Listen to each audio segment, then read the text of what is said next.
News radar के हमारे political editor, हमारे भाई गोपाल पुरी जी, जिनके सौजन्य से आज ये कार्यक्रम हो रहा है और जिन्होंने पूरे प्रदेश में मेरिट को और मेधावी छात्रों को आगे बढ़ाने का एक अलग जगह रखा है। मैं इनका उनका में स्वागत भी करता हूं और इनको बधाई भी देना चाहता हूं। हमारे जिला के डिप्टी कमिश्नर साहिब, जिनको अभी आपने सुना, और ये आपकी प्रेरणा भी हो सकते हैं आगे बढ़ने के लिए कि जीवन में कुछ करोगे तो डीसी भी बन सकते हो। और हमारे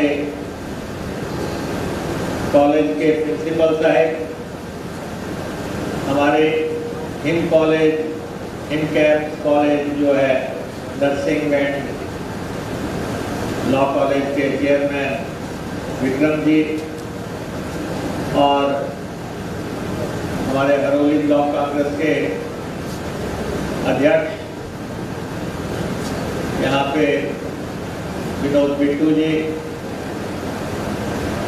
और यहाँ पे विराजमान तमाम हमारे साथीगण, जितनी भी विभूतियाँ यहाँ पे हैं, सैनिक साहब बैठे हैं यहाँ पे और डीसी बैठे हैं, और मनमोहन कटोर जी हमारे बोर्ड ऑफ डायरेक्टर्स हैं ट्रांसपोर्ट के, और बबलू जी यहाँ पे विराजमान हैं। बहुत विभूतियाँ यहाँ पे इसमें इस कार्यक्रम में आई हैं आपको प्रेरणा देने के लिए। और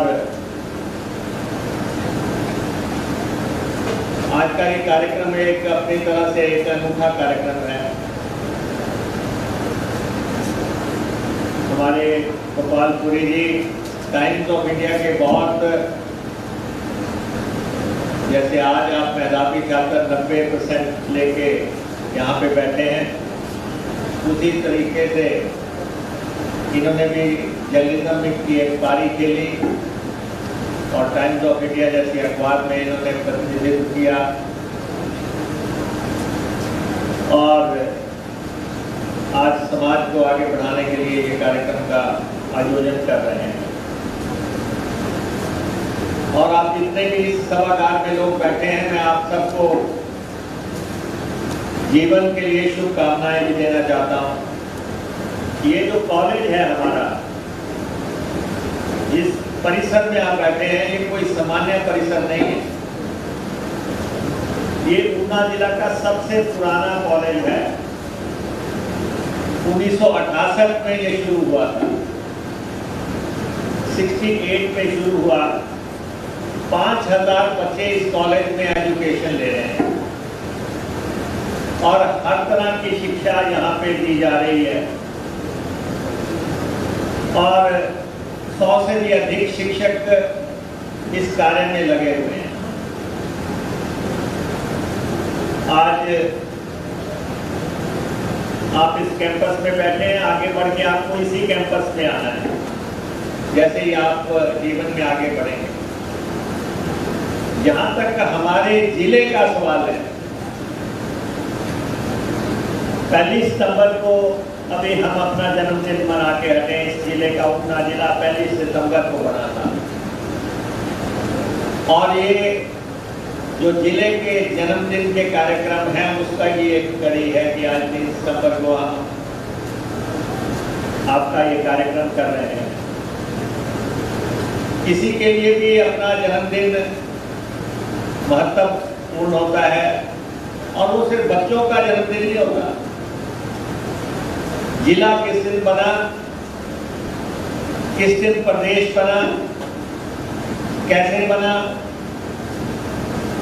और डॉक्टर वाई.एस. परमार न होते तो शायद हिमाचल प्रदेश न बनता, जिन्होंने हिमाचल का को एक अलग राज्य बनाया। और वीरभद्र सिंह जी ना होते तो आज हिमाचल प्रदेश का जो स्वरूप है वो ऐसा स्वरूप ना हो।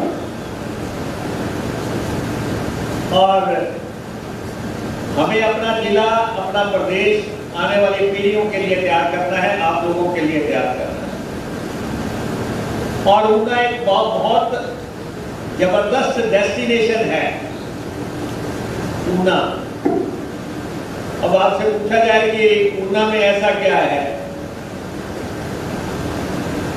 आज हमारे पास माता चिंतपूर्णी का मंदिर है जो कि विश्व विख्यात है।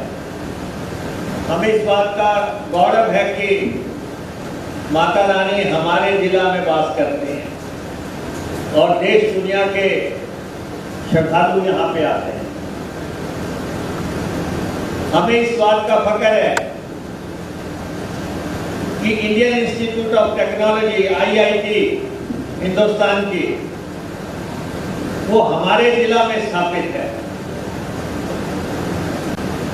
हमें इस बात का फख्र है कि देश में ऊना जिला एक पहला राज्य है जिसको चैनलाइज किया जा चुका है पत्थर लगा के। और अगर आज पूरे प्रदेश में बाढ़ आई और ऊना में नहीं आई तो उसके पीछे एक भावना ने काम किया। 1500 करोड़ रुपए लगा के यहाँ पे स्वान को चैनलाइज किया गया था, जिससे कि आज ना तो पानी हमारे घरों में आया और जमीन भी बहुत रिक्लेम हुई। आज हमें फख्र हो रहा है कि PGI जो है उसका कैंपस जो है ऊना में बनने जा रहा है, जो आने वाले समय में अभी मैं उनके डायरेक्टर से भी PGI के डायरेक्टर से मैं मिल के आया और हमने कहा कि काम को एक्सपीडाइट किया जाए और डॉक्टर्स की भर्ती की जाए और कैंपस बनाया जाए। 400 करोड़ रुपया जो है PGI के लिए यहाँ पे लगने जा रहा है। हिमाचल प्रदेश का अब तक का सबसे लंबा पुल हमने हरोली रामपुर बनाया था। अब लगभग 400 करोड़ रुपए की लागत से ये मंथली ब्रिज बनने जा रहा है। सिग्नेचर ब्रिज अपने आप में एक अनूठा ब्रिज होगा ऊना जिला का। और हमने तरक्की की, हम आगे बढ़े और जगह जगह आप देखेंगे औद्योगिक क्षेत्र हमने विकसित किए हैं। नेस्ले अगर देश दुनिया में अगर उसका स्थान है तो ऊना में स्थापित है।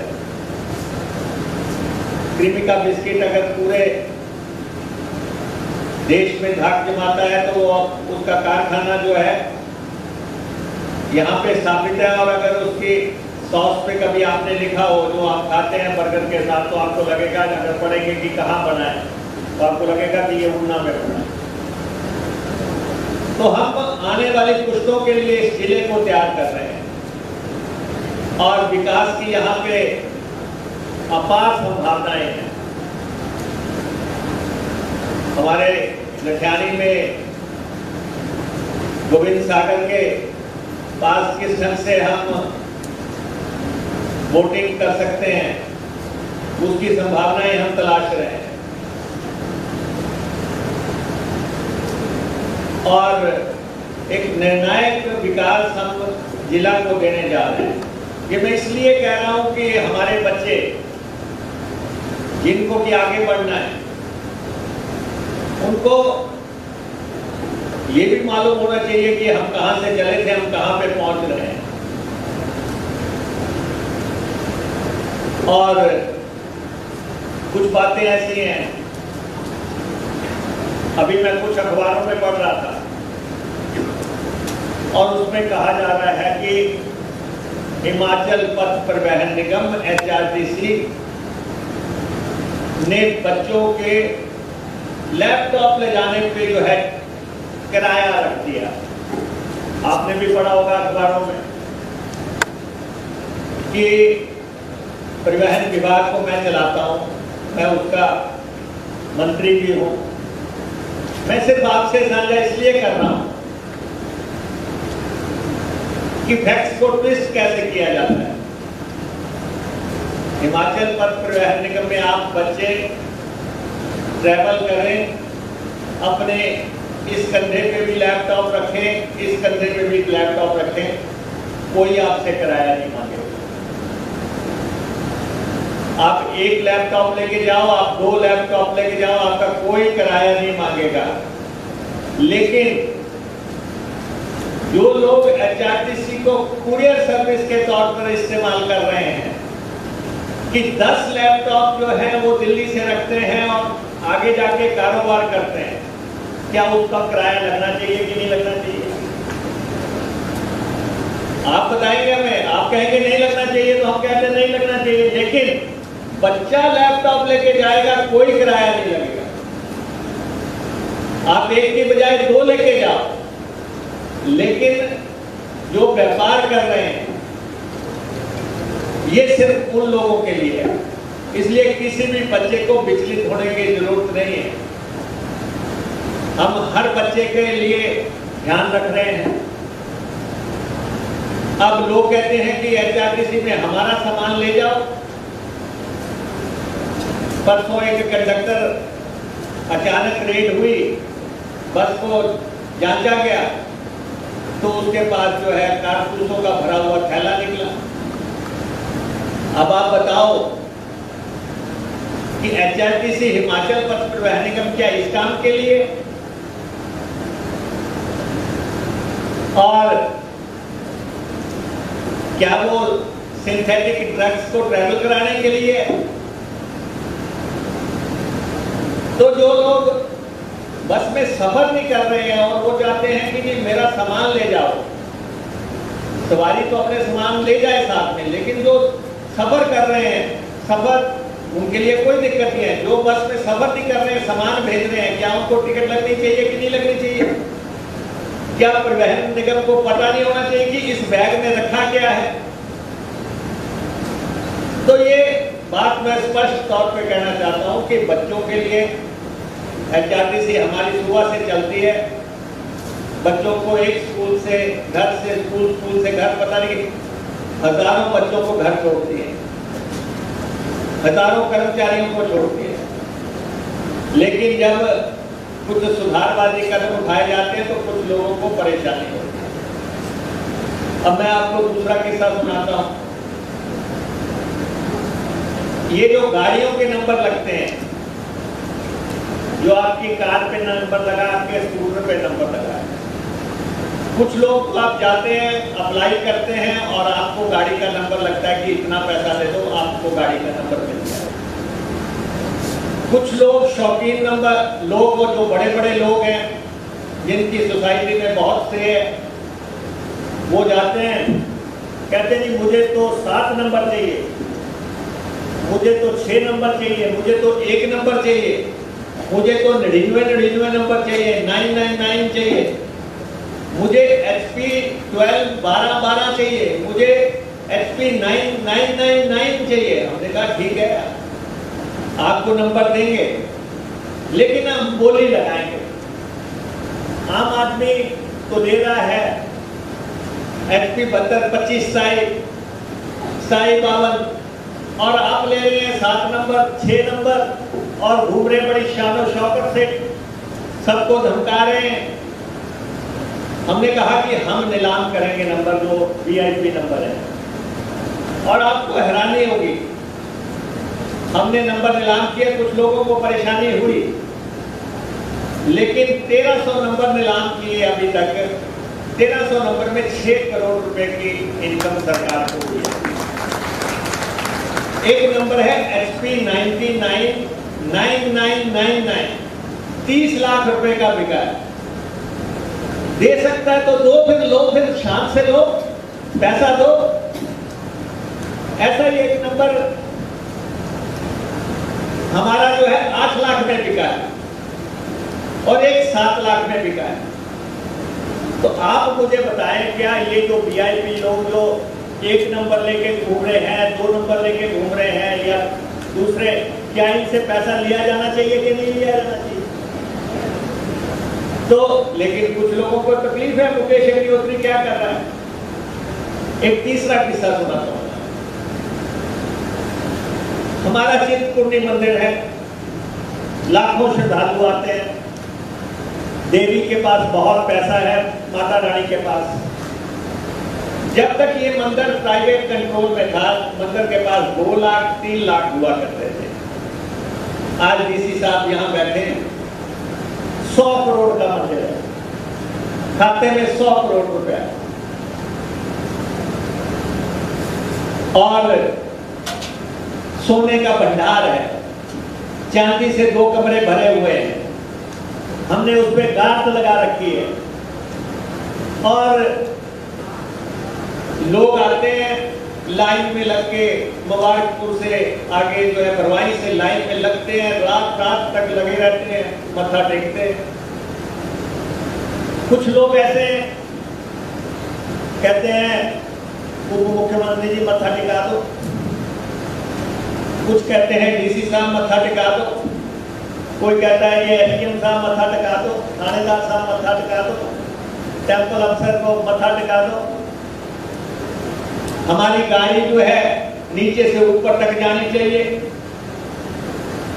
फिर उसके बाद हमें वीआईपी रूम में बैठा के वहां पे चाय और पिन्नी खिलाई जाए, फिर हम ऊपर लिफ्ट से जाएंगे, ऊपर जाके डीसी साहब उनके गले में जो है चुनिया डालेंगे, महामहिम महामंडलेश्वर आए हैं, और चुनिया डालने के बाद वो जो है लाइन वाले खड़े हुए हैं और वो अपनी सिफारिश से मत्था टेक के जा रहे हैं।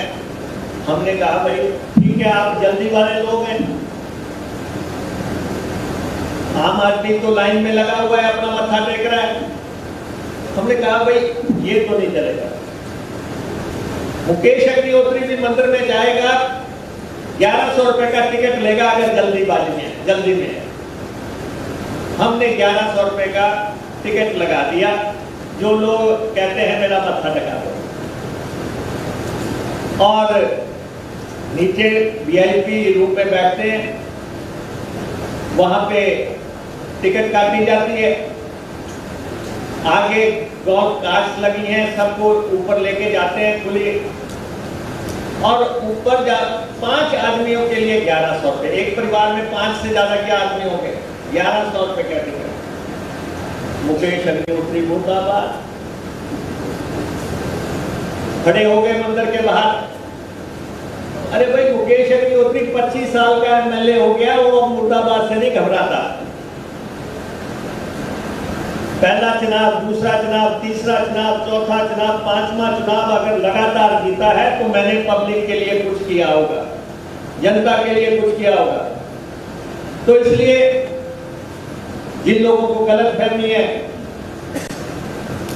वो लग जाते हैं, लेकिन हमने दृढ़ राजनीतिक इच्छा शक्ति से टिकट लगाया और 15 दिन में इस सुगम दर्शन से इन वीआईपी, फर्जी वीआईपी, इनकी बदौलत मंदिर को 35 लाख रुपए की इनकम हुई है। अब आप मुझे बताएंगे कि क्या इनसे पैसा लेना सही है या गलत है? हम तो जनता के नुमाइंदे हैं, जनता जो कहेगी वो करेंगे। कि जनता लगी हुई है 4 घंटे से लाइन में, जनता लाइन में लगी हुई है, आप आ रहे हैं, आपकी सिफारिश है, तो इसलिए एक दिन 6 लाख रुपए जो है इन साहब से मिले हमें। 500 से ज्यादा पास हम जारी नहीं कर रहे हैं, 500 अपर लिमिट। और आपको ये भी मैं बताना चाहता हूं कि बुजुर्ग के लिए कोई टिकट नहीं है, दिव्यांग के लिए कोई टिकट नहीं है, उनको हमारी गाड़ी जो है ऊपर तक लेके जा रही है, उनका माथा टिका के उनको वापस छोड़ रही है। तो इसलिए ये सुधार हम कर रहे हैं जो आम जनता के हित में है। और अब आप देखो, माइनिंग की बात करते हैं,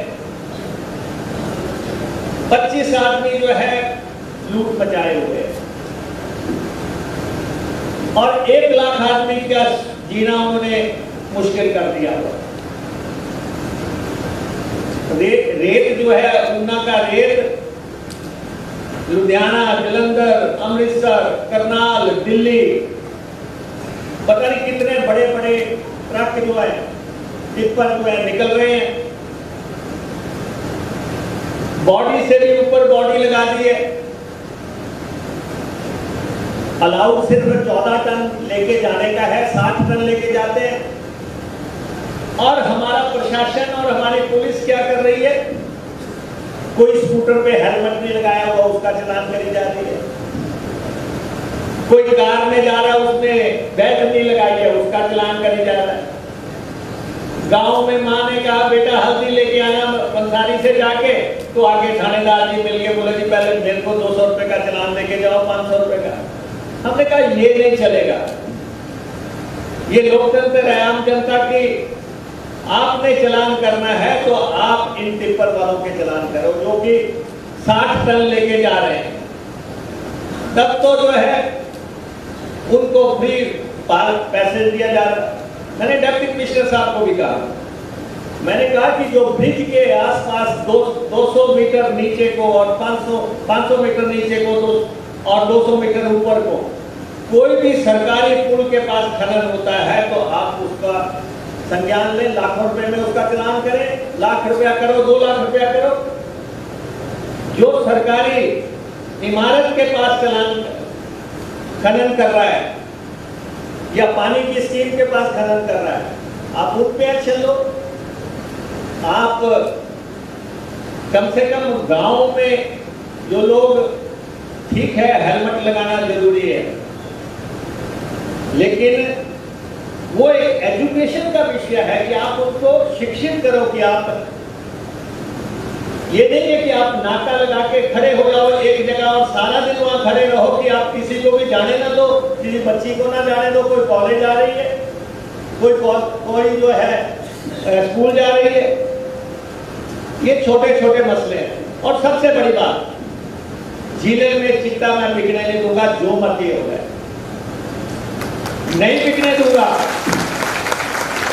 ना स्कूलों के पास, ना कॉलेजों के पास। हमने डिप्टी कमिश्नर को कहा है किसी कॉलेज और किसी स्कूल के पास कोई ठेका होना नहीं चाहिए, अगर है तो आप उसको रद्द कीजिए। कोई ठेका नहीं चलने देंगे किसी कॉलेज के पास, किसी स्कूल के पास। और किसी भी ऐसे ये जो लोग हैं जो चिट्टा लेके आ रहे हैं, जिसकी वजह से रोजाना जो है लोग मारे जा रहे हैं। हम बॉर्डर पे रहते हैं, पंजाब हमारा बॉर्डर है, ये चिट्टा जो है अफगानिस्तान से आ रहा है, ये चिट्टा दूसरे देशों से आ रहा है। ड्रोन के माध्यम से वो फेंक देते हैं हमारी बाउंड्री में और आगे जो है यहां पे सर्कुलेट हो जाता है। अब तो लेडीज को भी इन्वॉल्व कर दिया, लड़कियों को भी इन्वॉल्व कर दिया। जिसको एक बार चिट्टे की लत लग गई, एक बार जिसने अपनी जीभ पे लगा लिया, समझो वो फंस गया। मैं बच्चों आपको बहुत जिम्मेवारी से कह रहा हूं, आप ये संकल्प लें, अगर चिट्टे वाला आपके स्कूल के पास, आप 90% नंबर ले रहे हैं, आप 95% नंबर ले रहे हैं। हमारे टाइम में तो ये नंबर आते ही नहीं थे, हम आपकी तरह इंटेलिजेंट भी नहीं थे। लेकिन अगर आप 90%, 95% नंबर ले रहे हैं, 98% नंबर ले रहे हैं, ये आपकी जिम्मेवारी है कि सोसाइटी को भी बचा के रखना। और उसके लिए अगर आपको कहीं नजर आता है अपने आसपास कोई भी ऐसा व्यापारी, ऐसा कारोबारी, तो आप उसकी गुप्त रूप से सूचना जरूर उपलब्ध करा दें। किसी के दुआ में मत आए। ये जीवन लेके जा रहा है। बहुत बड़े कारोबारी, अभी आपने देखा कि कैसे धरपकड़ हो रही है। हमारे जेल भर गए लेकिन ये खत्म नहीं हो रही है। पूरे जेल भरे हुए हैं हमारे, रोजाना हम पकड़ रहे हैं। कोई पीर निगाह के लिए जा रहा है, मोटरसाइकिल पे लेके जा रहा है। हमने कहा कि चिट्टे में जो 5 ग्राम से नीचे बेल हो जाती है, ये प्रावधान हमें रद्द करना है। लेकिन ये केंद्र के पास है, जिनके पास 5 ग्राम है वो पुलिस से भी फिर, हालांकि I all regard for police forces, लेकिन ये सामने आ रहा है कि 5 ग्राम से नीचे का केस बढ़ा दो, दोनों तरफ का फायदा हो जाएगा। वो जेल जाने से बच जाएगा, आपका भला हो जाएगा। तो इसलिए चिट्टे में जमानत होनी नहीं चाहिए, हमने सेंटर को भी लिखा है। तो ये कुछ ऐसे विषय हैं। अभी आप देखो 38 ट्रक जो है लकड़ी के हमारे जिला में पकड़े गए। एक दिन का नाका लगाया था, 38 ट्रक पकड़े गए। तो आप अंदाजा लगा सकते हैं कि वन काटने वाले किस लेवल पे सक्रिय हैं। हमने कहा कि पीपल का पेड़ नहीं कटने देंगे। हमने कहा कि बरगद का पेड़ नहीं कटने देंगे। हमने कहा कि आम के बगीचे होते थे, लेकिन अब नजर नहीं आ रहे कहीं भी। तो हमने कहा कि आम का बगीचा नहीं कटने देंगे, और बड़ी हाहाकार मच रही है। अभी आपने देखा ये जो बाढ़ आई थी, बाढ़ के दौरान नदियां जो है लकड़ी से भर गई हैं। आखिर किसी ने तो काटी होगी ये लकड़ी। अगर ये इतने पैमाने पे जो है लॉग्स जो है नदियों के किनारे जमा हो गए हैं, करोड़ों क्या, मैं तो कहता हूँ ये अरबों का सौदा है जिन्होंने ये पेड़ काटे हैं। लेकिन मैंने डिप्टी कमिश्नर साहब को भी कहा, फॉरेस्ट को भी कहा, पुलिस को भी कहा, कैंपेन चलाइए, अब डरने की बात नहीं है। स्मगलर्स को बख्शा नहीं जाएगा। जो लोग ये पेड़ों का कटान कर रहे हैं, जो लोग अवैध खनन कर रहे हैं, जो लोग चिट्टा पहुंचा रहे हैं, जो लोग बरोदा एडिशन से बेच रहे हैं, जिन लोगों ने लूट मचा रखी है, और दूसरी तरफ वो लोग हैं जिनके लिए हम जिम्मेवार हैं। ये हमारे जिले में हमें अनुशासन बना के रखना है, हम उसके लिए कटिबद्ध हैं। और कोई भी राजनीतिक परिणाम भुगतने के लिए तैयार है। हम जनता के प्रतिनिधि हैं, जनता के लिए काम करेंगे, अपने बच्चों के उज्जवल भविष्य के लिए काम करेंगे। और लोग तभी हम कह रहे हैं कि यहाँ पे हम इंस्टीट्यूशन लेके आ रहे हैं, अच्छे से अच्छा इंस्टीट्यूशन हमारे जिले में हो। आज हमारी कोशिश है कि हमारे अस्पतालों में पूरे डॉक्टर्स हों, स्कूलों में, कॉलेजों में सारी जगह प्रिंसिपल्स हों, टीचर्स हों। तो हम प्रयास कर रहे हैं। ऐसे में आप लोगों का चयन किया दूरदराज में, आप बहुत खुशकिस्मत हैं और आप जिला का भविष्य हैं। और आप निश्चित तौर पे आने वाले समय में उस पदों पे जाएंगे। अपनी ये स्पिरिट आपने बरकरार रखनी, किसी झांसे में आने की जरूरत नहीं है। प्रतिस्पर्धा होनी चाहिए और टैलेंट में भी प्रतिस्पर्धा बनी रहनी चाहिए। उसके लिए आप लगें। जो कुछ भी हमने तो ये कहा है कि बच्चों के पास, जिनके पास उच्च शिक्षा के लिए पैसा नहीं है, उनकी फीस देने के लिए हमने नीति बना दी है प्रदेश सरकार ने आते ही। आप लोगों का कहीं दाखिला रद्द ना हो जाए, उससे पहले हिमाचल सरकार आपके खाते में जाके पैसा जमा करा दे। हम इस नीति पे चल रहे हैं कि नहीं तो कि आपको सीट मिली और आपके माँ बाप इस चक्कर में पड़ गए कि अब हम क्या करें, गहना बेचें, अपना घर बेचें, अपनी जमीन बेचें। हमने कहा नहीं, बच्चे की फीस इससे पहले कि कोई पशु पेश पैदा हो जाए माँ बाप के सामने, उससे पहले हिमाचल प्रदेश सरकार आपकी फीस आपके कॉलेज में जमा कराए। हम आपके प्रति वचनबद्ध हैं, ये हमारा संकल्प है। आज आप यहाँ पे जब सम्मानित होंगे, उससे आप में एक नई ऊर्जा का संचार होगा। अभी इन्होंने कांगड़ा में कार्यक्रम किया, चंबा में किया, और आपके ये कार्यक्रम चलते रहें। मैं उसके लिए गोपाल जी को इनकी टीम को, गोपाल जी को शुभकामनाएं देता हूँ, और आपके उज्जवल भविष्य की कामना के साथ अपनी वाणी को जो है मैं विराम देता हूँ। मैं अगर मैं ऊना को रिप्रेजेंट कर रहा हूँ, अगर ऊना की आवाज़ मुकेश अग्निहोत्री है, तो वो हर वो काम करेगा जो आपके हित में होगा। बहुत बहुत धन्यवाद। जय हिंद, जय हिंद।